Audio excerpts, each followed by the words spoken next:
حصہ دوم پانچویں جماعت سبق نمبر 5 انسان کی پیش رفت۔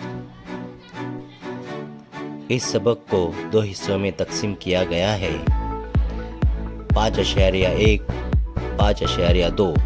تو آج ہم 5.1 ہنرمند انسان سے جدید انسان تک پڑھنے والے ہیں۔ گزشتہ سبق میں ہم نے معلوم کیا کہ ایپ بندر کا ارتقا ہوتا گیا اور آخر کار ابتدائی انسان کی تشکیل ہوئی۔ اگلے مرحلے میں ابتدائی انسان نے اپنے ہاتھوں کا استعمال کر کے ہتھیار بنانا شروع کیا۔ 5.1 ہنرمند انسان سے جدید انسان تک۔ ہنرمند انسان اپنے ہاتھوں کو ہنرمندی سے استعمال کرنے والا انسان یعنی ہنرمند انسان۔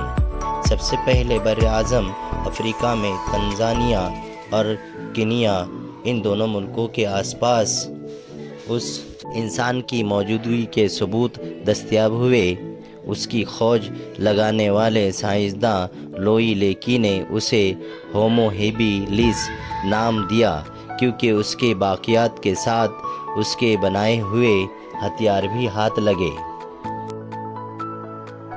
لفظ لاطینی زبان میں لفظ ہومو کا مطلب ہوتا ہے انسان اور ہیبی کا مطلب ہوتا ہے ہاتھوں کا ہنرمندی سے استعمال کرنے والا۔ ہنرمند انسان دونوں پیروں پر کھڑا ہو کر چل سکتا تھا، لیکن اس کی ریڑھ کی ہڈی بالکل سیدھی نہیں تھی، اس میں معمولی ساخن تھا۔ اس انسان کا دماغ جسامت میں ایپ بندر سے بڑا تھا، لیکن اس کے چہرے اور ہاتھوں کی خصوصیات کچھ حد تک ایپ بندر جیسی ہی تھی۔ ہنرمند انسان کے بنائے ہوئے ہتھیار بڑے جانوروں کے شکار کے لیے کارآمد نہ تھے۔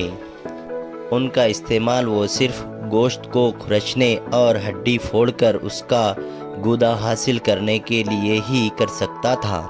اسی لیے اندازہ ہوتا ہے کہ وہ دوسرے جانوروں کے شکار کا بچا کچا گوشت کھاتا ہوگا، چھوٹے جانوروں کا شکار کرتا ہوگا، اپنے کھانے کے لیے پرندوں کے انڈے، پھل، کند جڑیں جمع کرتا ہوگا۔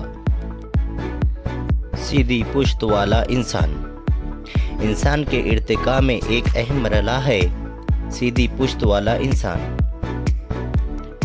ایریکٹس کا مطلب ہے سیدھا کھڑا ہونے والا، اسی لیے اسے ہومو ایریکٹس نام دیا گیا۔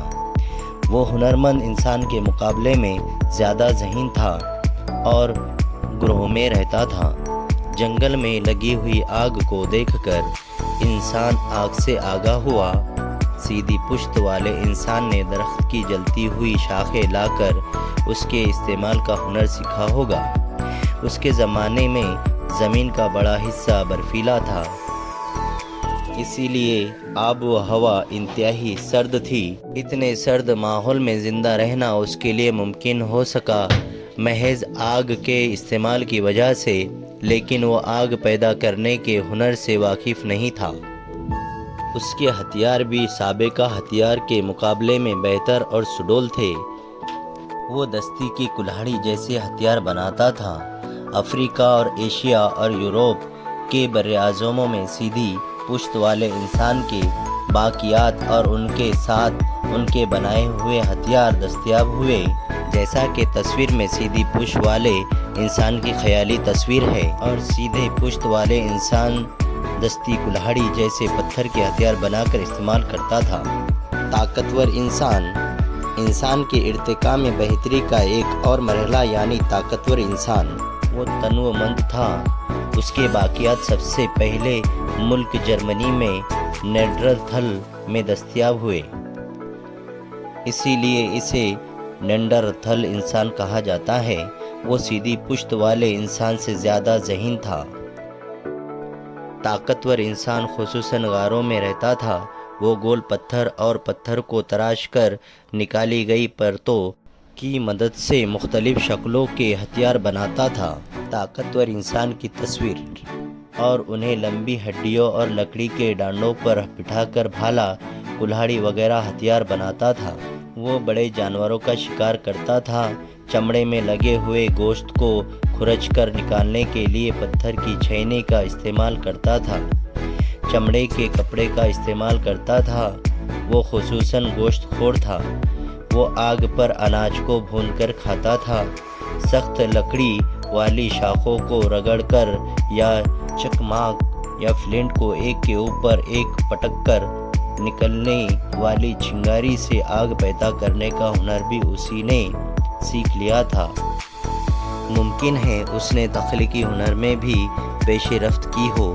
بعض سائنسدانوں کے خیال سے وہ فوری ضرورت کے تحت حلق سے آوازیں نکال کر اپنی بات دوسروں تک پہنچاتا ہوگا، لیکن یقین سے نہیں کہا جا سکتا کہ طاقتور انسان کے پاس اپنی بات کو ظاہر یا الفاظ کے ذریعے ادا کرنے والا کوئی لسانی نظام موجود تھا یا نہیں۔ گروہ کے کسی فرد کے مرنے پر اسے دفن کرتے وقت طاقتور انسان مردے کے ساتھ ہتھیار، جانوروں کے سینگ جیسی چیزیں رکھ دیتا تھا۔ وہ مردہ شخص کے جسم پر لال رنگ کی مٹی مل دیتا تھا۔ ان باتوں سے معلوم ہوتا ہے کہ شاید اس زمانے میں مردوں کو دفن کرنے کی کوئی رسم موجود تھی۔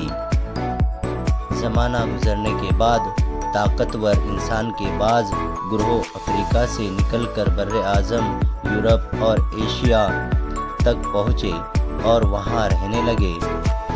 ظاہر ہے کہ انہیں مختلف موسموں کا مقابلہ کرنا پڑا۔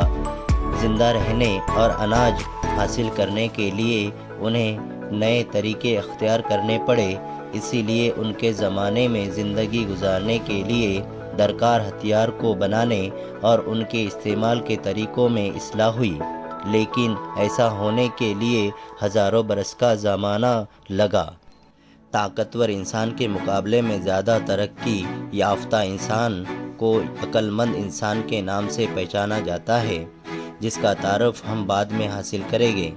طاقتور انسان اور عقل مند انسان کچھ زمانے تک یورپ میں ایک ساتھ رہتے تھے۔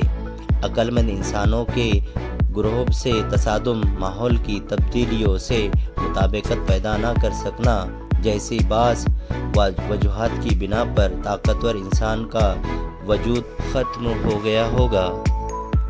ماہرین اس بات کو تسلیم کرتے ہیں۔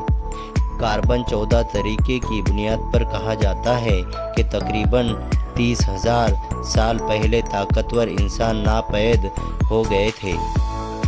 عقل مند انسان اپنے سے پہلے کے کسی بھی انسان کے مقابلے میں سوچنے کی زیادہ صلاحیت رکھنے والے انسان کو عقل مند انسان کہا گیا۔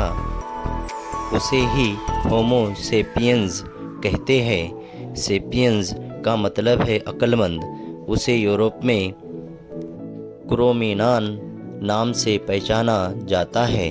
عقل مند انسان کے باقیات بر اعظم افریقہ، ایشیا اور یورپ میں دستیاب ہوئے ہیں۔ وہ اپنے کاموں کی ضرورت کے مطابق مختلف قسم کے ہتھیار اور اوزار بناتا تھا۔ اس مقصد کے لیے وہ پتھر کا چھوٹا سا پھل ہڈی یا لکڑی کے کھانچے میں بٹھا دیتا تھا۔ عقل مند انسان کی تصویر۔ ارتقاء کے عمل میں عقل مند انسان کے عضلات بولنے کی صلاحیت پر قدرت پا چکے تھے۔ وہ آواز کی نزاکت کے ساتھ مختلف تلفظ کو ادا کرنے کے قابل بن گیا تھا۔ اس کے جبڑوں اور منہ کے تمام اندرونی عضلات کی نشوونما بھی مکمل ہو چکی تھی۔ اس کی زبان بھی لچکدار بن گئی تھی، اسی لیے وہ مختلف آوازیں نکال کر اپنی مرضی کے مطابق انہیں ڈھال سکتا تھا۔ وہ نظر آنے والی چیزوں کو سمجھتے ہوئے انہیں اور اپنے دلی جذبات کو قوت تخیل کی بنیاد پر لفظوں میں بیان کر سکتا تھا۔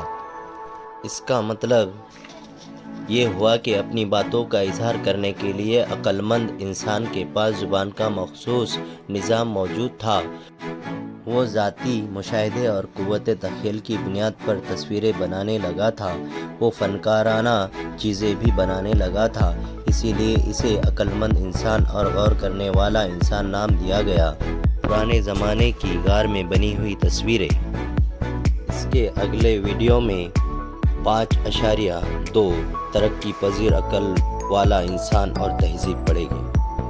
Please subscribe my YouTube channel 5CK TV channel. Subscribe, like and share